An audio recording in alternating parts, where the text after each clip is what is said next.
ಈ ತಿಂಗಳೇ ಸ್ಯಾರಿ ಡೇ ಅಂತ ಪೇಪರ್ಲೆಲ್ಲ ಓದಿದೆ. ನಮಗೇನದು ಹೊಸದಲ್ಲ ರೀ. ನಾವು ಚಿಕ್ಕ ಹುಡುಗಿರಿಂದನೂ 16-17 ವರ್ಷದಿಂದನೂ ಸೀರೆನೇ ಉಟ್ಕೋತಾ ಬಂದಿದ್ವಿ. ಅದರಲ್ಲೂ ನನಗನ್ಸುತ್ತೆ ಬೇರೆ ಎಲ್ಲ ಪೋಷಾಕಿಗಿಂತ ಸೀರೆಯಲ್ಲೇ ಚೆನ್ನ ನಾಡಿ. ಸೀರೆ ಹೇಗಿರುತ್ತೆ ಗೊತ್ತಾ, ಬೀರು ಬಾಗಿಲು ತೆಗಿರಿ ನಮ್ಮ ಕಾಲಿಗೆ ಬಂದು ಬೀಳ್ತಾ ಇರುತ್ತೆ.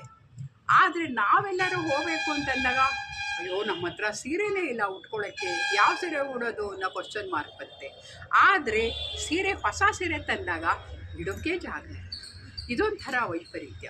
ಸೀರೆನಲ್ಲೂ ಅನೇಕ ವಿಧಗಳಿವೆ. ಕಚ್ಚೆ ಸೀರೆ ಹಾಕಿ ಉಟ್ಕೊಳ್ಳೋರು ಇರ್ತಾರೆ. ಸೀರೆನಲ್ಲೇ ನವ್ವಾರೆ ಸೀರೆ ಅಂತಲೇ ಬರುತ್ತೆ, ಅದು ಹೆಸರೇ ಇದೆ ನವ್ವಾರಿ, ಅಂದರೆ 9 ಗಜದ ಸೀರೆ. ಅದನ್ನು ಸಹ ಉಟ್ಕೊಳ್ತಾರೆ. ಗುಜರಾತಿ ಸೀರೆ ಉಟ್ಕೊಳ್ತಾರೆ. ಕೊಡಗಿನವರು ಸ್ವಲ್ಪ ಬೇರೆ ಥರ ಸೇರ್ಕೊಳ್ತಾರೆ. ಅಲ್ಲಿಯ ವೈವಿಧ್ಯಮಯವಾದ ಸೀರೆಗಳನ್ನು ಉಡುವುದೂ ಇದೆ. ಕಲರ್ ಬೈ ಕಲರಲ್ಲಿ ಸೀರೆಗಳು ಬರ್ತಾ ಇದೆ. ಸೀರೆ ಉಟ್ಟರೇ ನಾರಿ ಚೆನ್ನ. ನೀವು ನನ್ನ ಯೂಟ್ಯೂಬ್ ನೋಡ್ತಾ ಇದ್ದರೆ ಸಬ್ಸ್ಕ್ರೈಬ್ ಮಾಡ್ಕೊಳ್ಳಿ, ಲೈಕ್ ಮಾಡಿ, ಶೇರ್ ಮಾಡಿ, ಪಕ್ಕದಲ್ಲಿರೋ ಬೆಲ್ ಬಟನನ್ನು ಪ್ರೆಸ್ ಮಾಡಿ.